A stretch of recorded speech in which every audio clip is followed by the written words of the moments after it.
Shalom adik-adik, selamat pagi. Selamat pagi juga buat mama, papa, opa, oma yang mendampingi adik-adik bersaat teduh online pada pagi hari ini.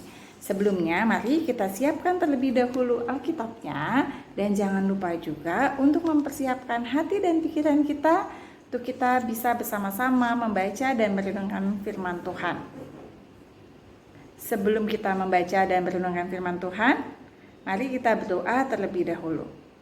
Tuhan Yesus yang baik, terima kasih Bapa atas istirahat malam tadi yang boleh Tuhan berikan kepada kami. Kami boleh dipimpin dan disertai oleh Tuhan Yesus. Dan saat ini kami boleh dibangunkan pada pagi hari ini. Dan sebelum kami beraktivitas, kami akan membaca dan merenungkan firman Tuhan.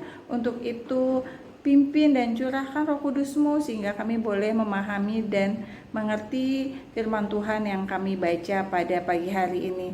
Terima kasih Tuhan Yesus. Inilah doa dan syukur kami yang kami naikkan hanya dalam nama Tuhan kami Yesus Kristus yang adalah Tuhan dan Juru Selamat kami yang hidup. Amin. Ya, adik-adik, tema pembacaan kita pada pagi hari ini adalah kembangkanlah talentamu. Nah, pembacaan saat teduh pagi ini berdasarkan Alkitab terjemahan baru kedua yang diambil dari Injil Lukas 19 ayat 11 sampai dengan 24. Sekali lagi, Lukas 19 ayat 11 sampai dengan 24. Kakak akan membacakannya untuk adik-adik semua. Lukas 19 ayat 11 sampai dengan 24. Perumpamaan tentang uang mina. Sementara mereka mendengarkan hal-hal itu, Yesus melanjutkan perkataannya dengan suatu perumpamaan, sebab ia sudah dekat Yerusalem dan mereka menyangka bahwa kerajaan Allah akan segera kelihatan. Ia pun berkata, ada seorang bangsawan berangkat ke sebuah negeri yang jauh untuk dinobatkan menjadi raja dan kembali. Ia memanggil 10 orang hambanya dan memberikan 10 mina kepada mereka, katanya, pakailah ini untuk berdagang sampai aku datang kembali. Tetapi orang-orang sebangsanya membenci dia, lalu mengirimkan utusan menyusul dia untuk mengatakan, kami tidak mau orang ini untuk menjadi raja atas kami. Setelah dinobatkan menjadi raja dan kembali, ia menyuruh memanggil hamba-hambanya yang telah diberinya uang itu untuk mengetahui hasil dagang mereka masing-masing. Orang yang pertama datang dan berkata, Tuan, mina Tuan itu telah menghasilkan 10 mina. Katanya kepada orang itu, bagus hai hamba yang baik. Engkau telah setia dalam hal yang sangat kecil, karena itu terimalah kekuasaan atas 10 kota. Datanglah yang kedua dan berkata, Tuan, mina Tuan itu telah menghasilkan 5 mina. Katanya kepada orang itu, dan engkau kuasailah 5 kota. Lalu hamba yang lain datang dan berkata, Tuan, inilah mina Tuan, aku telah menyimpannya dalam sapu tangan. Sebab aku takut kepada Tuhan, karena Tuhan orang yang keras. Tuhan mengambil apa yang tidak pernah Tuhan taruh, dan Tuhan menuai apa yang tidak Tuhan tabur. Katanya kepada orang itu, hai hamba yang jahat, aku akan menghakimi engkau menurut perkataanmu sendiri. Engkau sudah tahu bahwa aku orang yang keras, yang mengambil apa yang tidak pernah aku taruh, dan menuai apa yang tidak aku tabur. Lalu, mengapa uangku itu tidak kau masukkan ke bank? Jadi pada waktu aku kembali, aku dapat mengambilnya dengan bunganya. Lalu katanya kepada orang-orang yang berdiri di situ, ambillah mina yang satu itu dari dia dan berikanlah kepada orang yang mempunyai 10 mina itu. Demikian firman Tuhan. Ya, adik-adik yang dikasihi, firman Tuhan hari ini menceritakan tentang uang mina yang digambarkan melalui seorang bangsawan yang berangkat ke sebuah negeri yang jauh. Untuk apa? Untuk dinobatkan menjadi raja. Nah, sebelum pergi, ia memanggil 10 orang hambanya dan memberikan 10 mina kepada mereka. Pertanyaannya, mina itu apa ya? Nah, mina adalah satuan atau menurut perjanjian baru mata uang seharga 100 dinar atau sama dengan upah pekerja harian selama 100 hari. Tuannya berpesan begini, agar mina tersebut digunakan untuk berdagang sampai tuannya tiba kembali. Setelah bangsawan tersebut dinobatkan menjadi raja dan kembali, lalu sang raja meminta pertanggungjawaban dari hamba-hamba yang telah diberikan mina tersebut. Hamba yang pertama menghasilkan berapa mina adik-adik? Ya betul, 10 mina. Lalu tuannya memuji hamba pertama dan berkata, bagus hai hamba yang baik, engkau telah setia dengan hal yang sangat kecil, terima kekuasaan atas 10 kota. Wah, luar biasa kerja keras dan kemampuan dari hamba yang pertama. Bagaimana dengan hamba yang kedua? Hamba kedua menghasilkan 5 mina. Dan tuannya juga senang dan berkata, kuasailah 5 kota. Lalu, bagaimana dengan hamba lainnya? Atau kita sebut saja hamba ketiga. Ternyata hamba yang ketiga tidak mengembangkan mina tersebut. Tetapi apa? Tapi justru menyimpannya di dalam sapu tangan adik-adik. Artinya apa ya?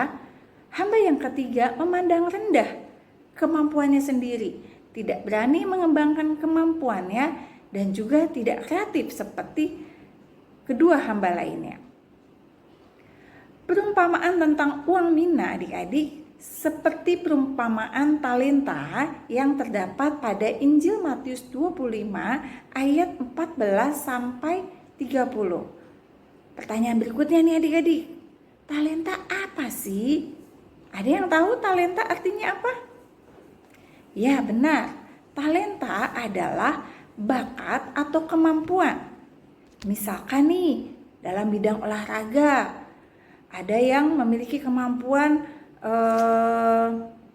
basket misalnya, ataupun main voli misalnya, atau kemampuan bidang olahraga lainnya, atau juga memiliki kemampuan belajar. Oh, orang ini kok kalau menerima pembelajaran kok lebih cepat dibandingkan yang lain ya. Wah, ini satu bakat ini gitu ya. Atau bisa bermain musik, menyanyi, storytelling atau bercerita, berpantun, membaca puisi, apalagi adik-adik, mewarnai, menggambar. Wah, masih banyak lagi bakat dan talenta. Tuhan memberikan talenta sejak kita lahir adik-adik. Dan talenta setiap orang pastinya berbeda-beda. Dan ada juga yang mempunyai banyak talenta atau multi talenta. Bagaimana dengan adik-adik? Apa talenta adik-adik? Kakak yakin pasti adik-adik sudah bisa langsung menjawab. Atau mungkin masih ada yang sulit menemukan bakat atau talenta yang ada di dalam diri adik-adik. Caranya mudah sekali adik-adik. Kita bisa melakukan observasi atau melihat pada saat kita melakukan aktivitas atau suatu kegiatan. Misalnya pada saat menggambar. Oh, ternyata pada saat menggambar kita tidak mengalami kesulitan. Bahkan hasilnya pun bagus. Nah, dipastikan menggambar adalah salah satu talenta adik-adik. Oleh karena itu, talenta harus dikembangkan dan juga ditingkatkan. Caranya bagaimana? Bisa dengan terus berlatih ya, dan juga bisa mengikuti kompetisi ataupun perlombaan. Nah, sekarang kita harus mulai memperhatikan nih adik-adik kebiasaan atau aktivitas yang adik-adik lakukan dan pastikan temukan talenta dan bakat dalam diri adik-adik. Tentu saja bakat atau talenta yang dimiliki tidak digunakan untuk diri kita sendiri, tapi bisa ditunjukkan melalui kegiatan-kegiatan peribadahan. Misalnya menyanyi pada saat ibadah minggu pelayanan anak ya, atau juga menyanyi pada saat ibadah hari Minggu bersama mama papa gitu ya. Atau kita juga bisa melakukan storytelling atau menceritakan kembali firman Tuhan yang disampaikan oleh kakak Layan di IHMPA. Wah, luar biasa bakat itu adik-adik apabila dikembangkan. Dan tentu saja bakat itu dapat memuliakan nama Tuhan dan kita bisa menjadi berkat buat orang lain. Jadi, pesan saat teduh kita pada pagi hari ini, Tuhan ingin mengajak adik-adik untuk mengembangkan bakat talenta yang Tuhan sudah berikan.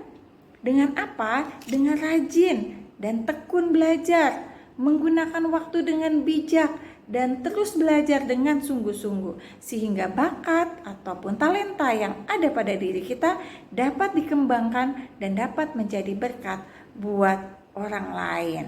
Dan tentu saja nama Tuhan pastinya yang dipermuliakan. Baik adik-adik, demikian saat teduh kita pada pagi hari ini. Kita akan berdoa.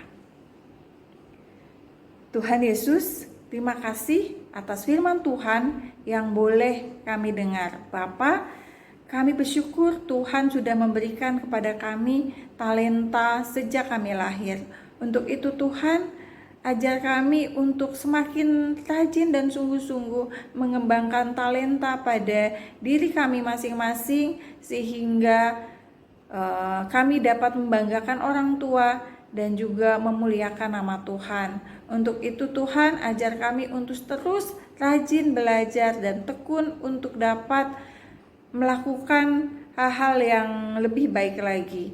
Terima kasih Tuhan Yesus. Kami mohon penyertaan Tuhan sepanjang hari ini, biarlah kami boleh melakukan hal-hal yang baik. Terima kasih Bapa, ampun akan dosa dan salah kami, hanya di dalam nama Tuhan kami, Yesus Kristus, yang adalah Tuhan dan Juru Selamat kami yang hidup. Amin. Baik adik-adik, demikian saat teduh pada pagi hari ini. Tetap semangat, selamat beraktivitas, salam sehat, dan Tuhan Yesus memberkati. Shalom.